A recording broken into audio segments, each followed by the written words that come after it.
Howdy do, buckaroos, and welcome to this ad spot. So our good friends at Screaming Monkey Comics are celebrating their 4th anniversary. And to celebrate with them, we've decided to give away a $40 gift certificate for their store. And who are we giving it to? Any of our listeners in the Northwest Indiana area who is interested in buying comic books at our favorite spot, Screaming Monkey Comics. How can you win it, you say? Well, it's quite simple. Listen to our next episode, and we will have a question at the end of the episode. If you can email the show with the correct answer, you'll win that $40. That's right, a small little quiz question, and that $40 could be yours. Redeemable at Screaming Monkey Comics at 21 Ridge Road, Munster, Indiana. And if you want to show up on September 16th of 2023, they're having a sale going on to celebrate their 4th anniversary. The first 100 visitors receives a free Batman comic book to celebrate their anniversary and National Batman Day. So check out their website at screamingmonkeycomics.com. Check out their Facebook page. Check out our Facebook page at Comics with My Kids. Thank you, and have yourself an awesome weekend. You're listening to the Electronic Media Collective Podcast Network. Yeah, it's a mouthful. For more great shows like the one you're about to enjoy, visit electronicmediacollective.com. And now, our feature presentation.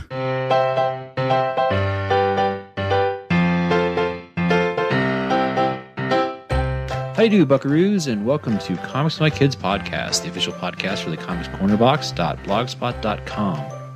I am your host, Matt D, and with me today is Logan D. So here we are. This is our 72nd episode.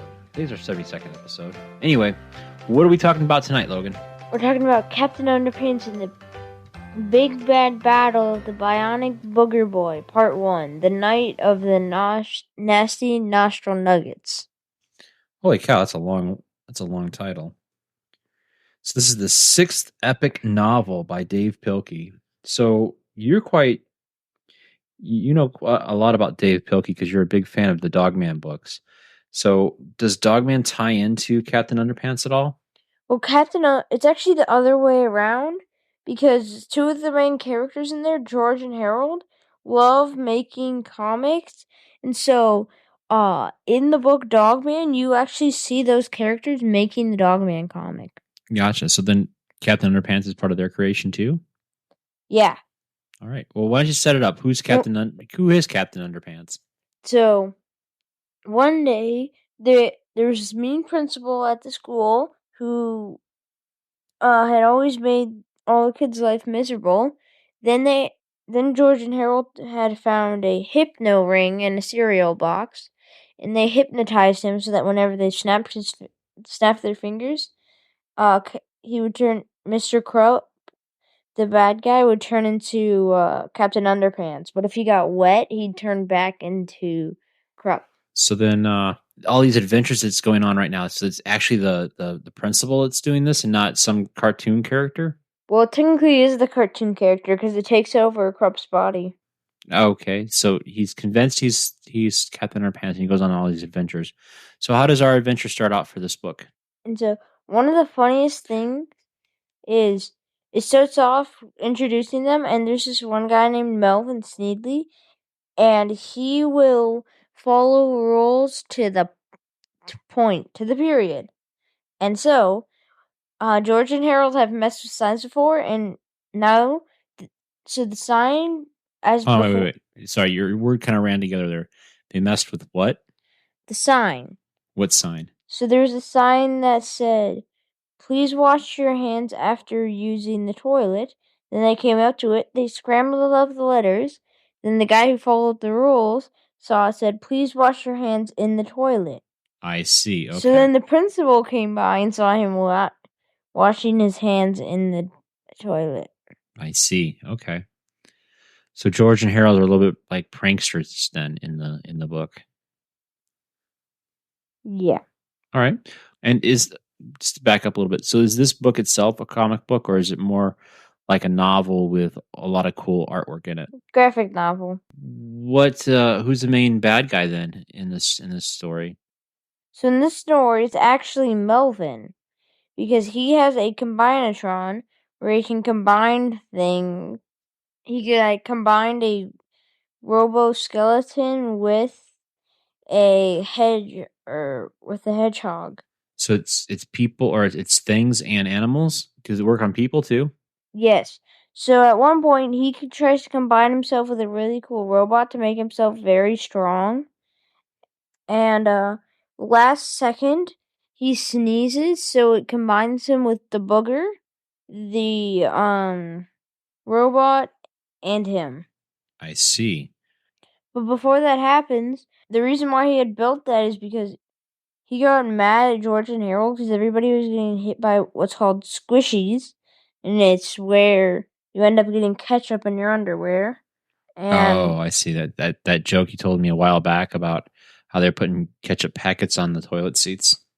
yeah, and so then they after detention they had made comics and sold them in the hallways, and so then everyone was laughing at Melvin. So Melvin stole one of the comics and went into the bathroom to read them. Okay, so what was the comic? Captain Underpants and the Terrifying Tale of the Tattletron 2000. Wasn't that in one of the books you read before? That actual title? The Terrifying Tale of the Tattle. Oh no, I'm thinking of the Toiletron like 2000 or something like that, the giant toilet that yeah. Professor Poopy Plants made. No, Professor Poopy Pants did not make that. Oh, okay.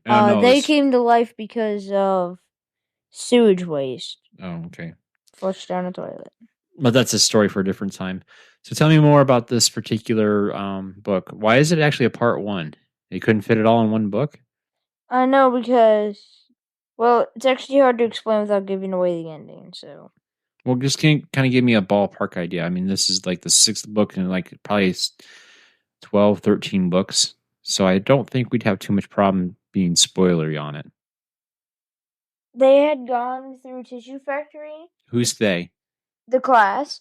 And so, Melvin had gotten touched by tissues and he had grown ginormous and had gone evil. And so what happened after that had created a series of events that they could not fit all in one book. I see. Okay, now I gotcha. So it basically you're saying it leaves off on a cliffhanger. So so what else happens in the story? Not much else, really. Well, so he combined himself with a robot, but what does he do then? I mean, does he just stand around all day? Does he interact? How does Captain Underpants come into the story? Well, he does school like normal up until it's the Tissue Factory time. Then he gets really freaked out. And then once the tissues touched him, he got bigger. And since the guy who owned the Tissue Factory was dumb, he kept throwing tissues on him and making him bigger and bigger. Okay, well, where does Captain Underpants come into the story? Well, once the Booger Boy, now he's giant and mad, so he starts destroying things. And so Mr. Krupp turns into Captain Underpants to try and save the day. All right. How does he save the day? Does what kind of action sequences happen? I don't want to spoil that because it's towards the end. All right, well, let's back up a little bit. Let's back this truck up. And so you said this book is a graphic novel, but is it drawn like a normal comic book, like most graphic novels are? How is it different?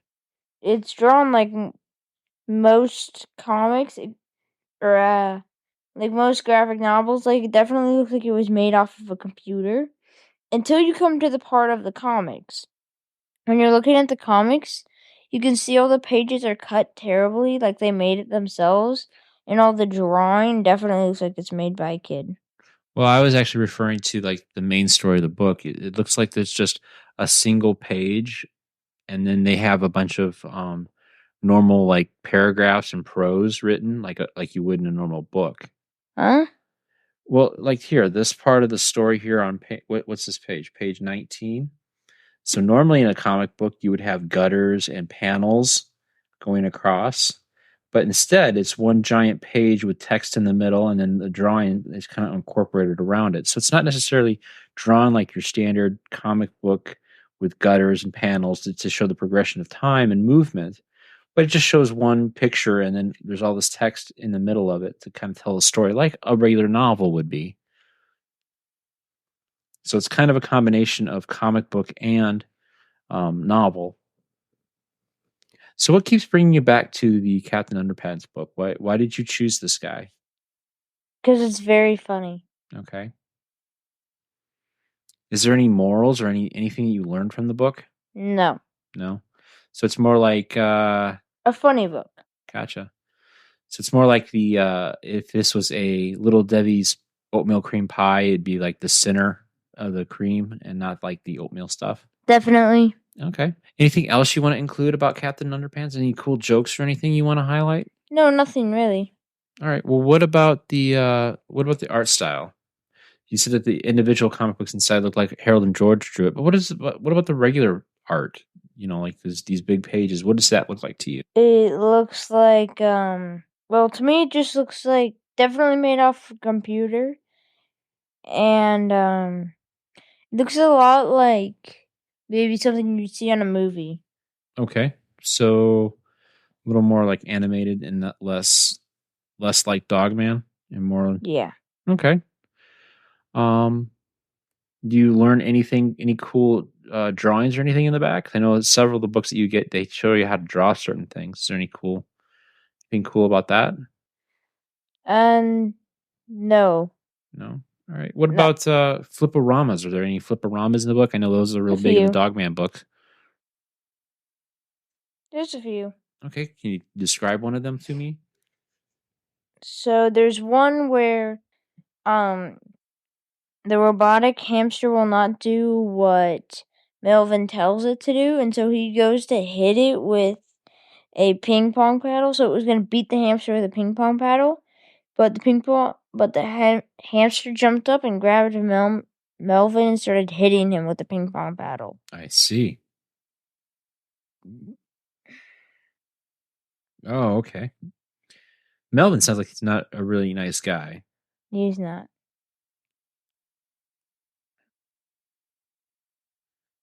Okay, well,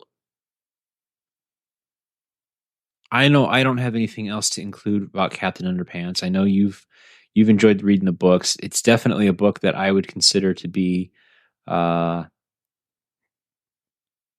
thought provoking. It's more like popcorn movie kind of stuff. A lot of fun jokes and stuff.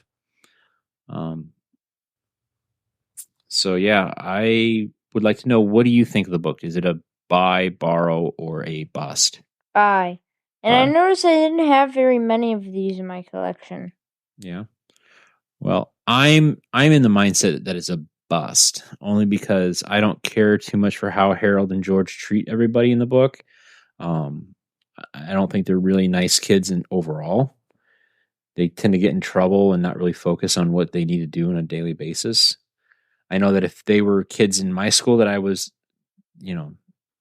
try to be friends with, I don't think I ended up being friends with them. That's my own personal opinion. So I actually think Captain Underpants falls under bust. I would rather spend my money on something like Dogman or Cat Kid Comic Club, because those seem to be a little more, in my opinion, I think they're a little more fun. But hey, we all can't have buys all the time or borrows. So anything else you want to add? No. No? Okay. Well, let's see. Before we dive into anything else, I've got a little bit of a surprise for you, buddy. Did you know that I had a little contest going on Facebook about getting a new logo for our show? No. No, you didn't. I only had one person actually contact me, and they made a new logo for us. And I figure since this was the end of our summer reading program, I'd go ahead and share it with everybody. And I'm gonna put it up on the Facebook feed, and it'll be our new logo if I can find out where I put it. So here is our new Comics with My Kids logo. No one else could see that. No, I'm trying to get your opinion. But I can't even see. Okay. So yeah, there's our new logo. I'm going to slap that on everything. So on this feed, if you take a look at whatever podcast listening device you have, you will see that the artwork is now the new Comics with My Kids logo. And what I think we should do is we should have some that still have the old logo. Oh yeah. All future episodes will show this new logo. So, but yeah, a whole new rebranding, and I want to thank Google Labs over on Facebook for coming up with this really cool design. Thank you very much, and I hope sometime soon I get a chance to interview you and we can talk about what you put into this awesome new logo. That would be good. Well, that's all I have time for tonight, buddy. How about you? Yeah. Well, folks, thanks for listening to this episode of Comics My Kids podcast. Check out more episodes at thecomicscornerbox.blogspot.com. Leave us a rating or review at Apple Podcast or Podchaser. Follow us on Twitter for all of our episode posts and news at Comics with Kids. Also check out our Facebook page, Comics with My Kids. And finally, you can email the show at comicsmykidspodcast@gmail.com, and we'll put your name in a drawing for some free comics. We hope you've enjoyed this episode of Comics with My Kids. And hopefully we'll be able to see you next week. If there is one. What, if there is a next week or if there is another episode? If there's another episode. I'm sure we'll have another episode. I can't guarantee that it'll be next week because we've been so busy. I'm thinking that we're going to go back to twice a month schedule. So, folks, check out our Facebook feed and our website for future episodes. And anywhere you can listen to podcasts, whether it's Podchaser, Apple, Spotify. Well, thank you, folks, and have a good night. Good night. Or afternoon. Wait, when do they even see this? Usually it's in the morning. Like Thursday morning? It'll be Friday morning. Friday.